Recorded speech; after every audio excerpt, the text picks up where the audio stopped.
back to Behind the Classroom Door. Today we're going to be focusing on the compacted column method for addition. This is a continuation of the series of videos we've been doing on addition. Let's take a look. Once your children have become confident with the expanded column method for addition, they will then move on to the compact method for addition. So let's have a look at the first example. We're going to start again with the units, so we're going to do 1 plus 3, so 1 add 3, nice and easy, equals 4. We then move into the tens column, and we add 7 plus 2, the 7 represents 70 and the 2 represents 20. So 70 plus 20 is 90. So we represent that with a 9 in the tens column. So our answer would be 94. Now in the second example that I have chosen, the units go over the tens boundary. So we would add 8 plus 4. Now 8 plus 4 is 12, so we write the 2 in the units column. Now this is the part that becomes controversial, and it really differs depending on the school that your children attend, or perhaps even the teacher that your child has. My advice would be that you double check with your class teacher which method he or she is teaching so that you get it right. And by this I mean that when you have the 12, you can mark on the 10 either above or below the line. Now, I would mark it on the top, but I do know that some teachers still prefer children to mark it down below. So all I can advise is that you double check with your child's class teacher.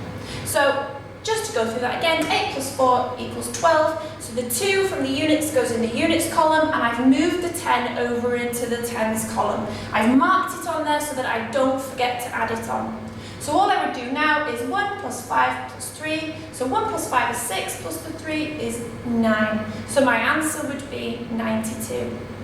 Now, this idea of carrying into the next column applies when the children are adding 3-digit numbers, you're moving into the hundreds column, and the same for 4-digit numbers as your child moves up through the school when they start to add thousands.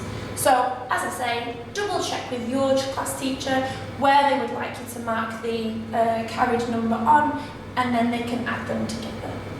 I hope this helps.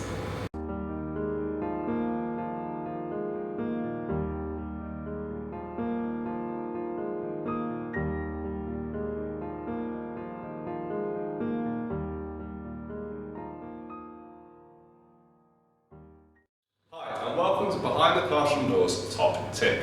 Now, following on from Nikki's lesson on addition, today we're going to share with you a nice way for the children to easily remember how to double numbers. Now, this can also be used when they are completing their column addition or in any sort of mathematical problems that they may come across. Now, let's have a look at what I've got here, just some simple additions for the children to answer. So if we start with 2 plus 2, obviously that gives us 4. 3 plus 3 obviously gives us 6. 4 plus 4 obviously gives us 8.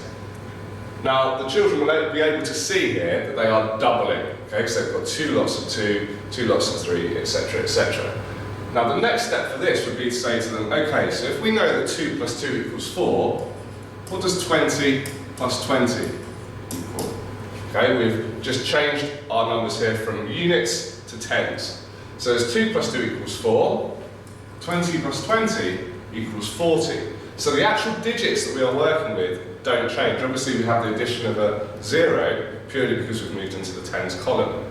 Now if we were to carry that on again, obviously 200 plus 200 would still use just that digit of 4 to be 400. So 3 plus 3 is 6, 30 plus 30 equals 60, 40 plus 40 equals 80. So we can see the whole time that our digits do not change. Now this is the same even if we go right down to 8 plus 8 equals 16, 80 plus 80, which can sometimes be a problem for a child because they're moving over into the hundreds column. We would still have the same digits to start off, and then we bring in our 0. Okay, now this is a really good way for the children to be able to quickly work out high doubling. Even right down to 12 plus 12, we know it's 24.